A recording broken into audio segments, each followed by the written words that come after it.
자, 4부는 지역 정치에 대해서 얘기했고 중앙 정치에 대한 얘기했는데 이번에 너무 큰 작년하고 어, 재작년이죠. 네, 예, 아주 큰 사건이 너무 많아갖고 그걸 전반적으로 풀어보는 시간 갖도록 하겠습니다. 자, 12.3 어쨌든 결론이 안 나오니까 지금 뭐 내라이도 못 하는데 저는 비상계엄이라고 지금 네, 말씀드리는데 1, 2, 3 비상계엄 사태 이후 그다음 윤석열 정부 몰락 네. 그다음에 이재명 정부 탄생 그래서 거의 뭐 7개월, 8개월 이렇게 가고 있는데 전반적으로 한번 짚어주시기 바랍니다. 국내 정치. 예. 일단 뭐 제가 또 이게 정치적으로 또 이게 말씀드려야 되는데 감히 뭐 제가 평가할 건 아니고요. 윤석열 정부하고는 솔직히 지금 이재명 정부하고는 비교 자체를 할 수 없을 것 같습니다. 이 윤석열 정부는 비교를 두고 어느 하고도 할 수 있는 대상이 아닙니다. 저는 그 전에 국민의힘에 몸담았다가 지금 이제 개혁신당으로 옮기긴 했지만 윤석열이 계엄 전에 이게 옮긴 거에 대해서 정말 잘했다고 생각하는 것 중에 하나가 그렇습니다. 제가 볼 때는 그 민주당의 우리 이재명 대통령 혼자 민주당에서 제일 잘하고 계시는 것 같아요. 네, 우리 이재명 대통령 혼자 지금 아마 민주당을 먹여 살린다고 해도 과언이 아닐 정도로 제가 보기에는 그렇습니다. 대통령이 잘하시는 게 차고 넘치지만 한 가지 예를 들면 제가 이제 좋게 봤던 거는 그 정부의 업무 보고 같은 걸 들 수 있겠는데요. 생중계로 아마 이재명 대통령이 처음 한 걸로 네, 알고 예, 있습니다. 예. 카메라가 켜지는 순간 이제 국민은 이제 청취자에서 평가자로 이제 바뀌게 네. 되지 않았습니까? 얼마나 이제 그게 긍정적인 힘인지는 제가 보면서도 되게 이제 좀 짜릿했었는데요. 보고의 방식을 이제 국민으로 바꾸는 민주적인 방식은 아마 최고라는 생각이 들 정도였습니다. 물론 일부에서는 뭐 쇼다 뭐다 하시는 분도 계시지만 제 개인적으로 볼 때는 아마 책상 행정을 하시는 공무원들께 아마 경종을 울리는 큰 사건이지 않았나라고 이제 보고 있습니다. 네. 그 이재명 정부 뭐 부동산 정책부터 시작했고 어쨌든 비판 여론도 있는 건 사실이고요. 맞습니다. 네, 뭐 다 100% 100% 그렇습니다. 그럴 네. 수는 없는 네. 거라고 보는데 어쨌든 아까쯤에 좋은 내용 네. 그러니까 이재명 정부 출범해서 철밥통 공무원이 약간 네. 새로운 모습으로 국민들에 다가선 정부로 네. 갔다는 얘기를 하는데 이재명 정부의 단점을 말씀해 주실 수 있을까요? 글쎄요, 지금 여론조사에도 보면은 이번에 봤더니 63% 이렇게 나오더라고요. 역대 대통령 가운데서는 물론 이제 노무현 대통령도 있고 다 있지만 그래도 지금 1년이 다 돼 가는데 6월 3일 날 지방선거 때가 이제 1년이지만 아직 그 과정 가고 있지만 지금 단점을 뭐 뽑으라고 하면 일단 국민으로 봤을 때 정치인으로 봤을 때는 제가 나중에 혹시 도의원이 된다면 그때도 따로 이제 또 그거를 다루겠지만 국민의 한 사람으로 봤을 때 너무 시원시원합니다.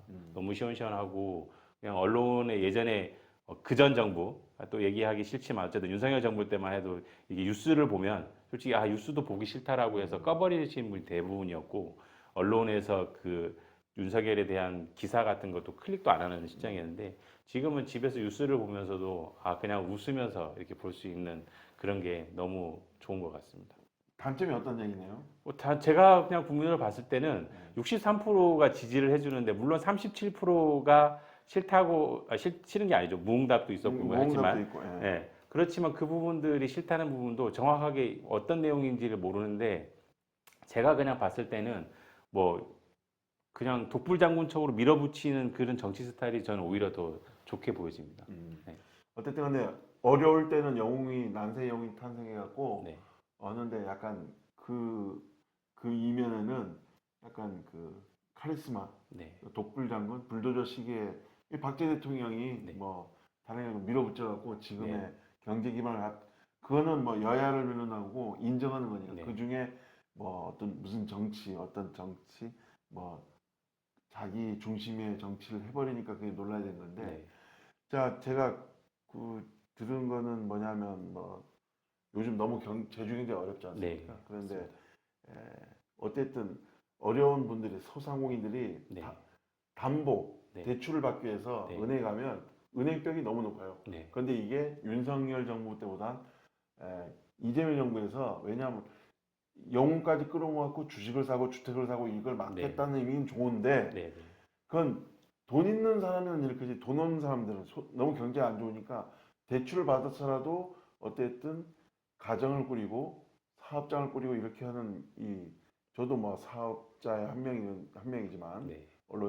언론인이기도 하고 하지만은 대출을 심사를 하게 되면 뭐 예를 들어 5천만 원 정도 대출을 받으려고 그러니까 뭐 저의 땅이나 건물이나 네, 이런 네. 걸 해갖고 대출 받으려 해도 대출을 이거 먹을 거냐 세시모에 쓰고 뭐 먹을 거냐 이거 너무 따지고 네. 대출에서 그 벽이 너무 높아요. 음, 이 부분은 제가 우리 양해도 위원장께서 단점을 얘기 안 하니까 네. 제가 대신 말씀드리는데 대출에 대한 얘기가 소상공인들이 네. 상당히 힘들다. 은행병이 너무 높다.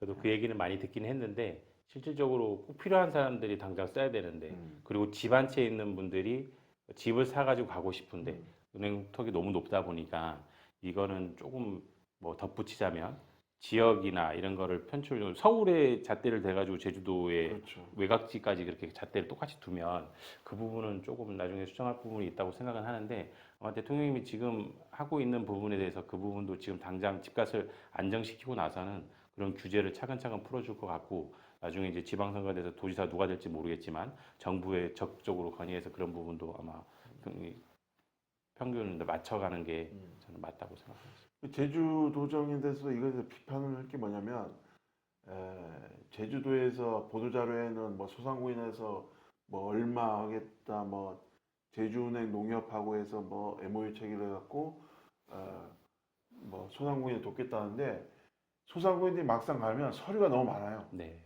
너무 까다로워요. 그래서 저는 이런 말 하면 안 될지 모르지만 보여주기식 정책을 하는 거 아닌가.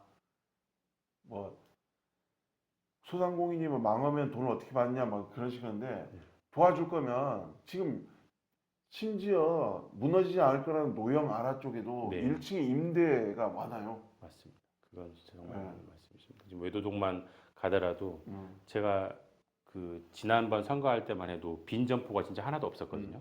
그래서 이제 선거할 때면 명함을 주로 점포를 들어가지 않습니까?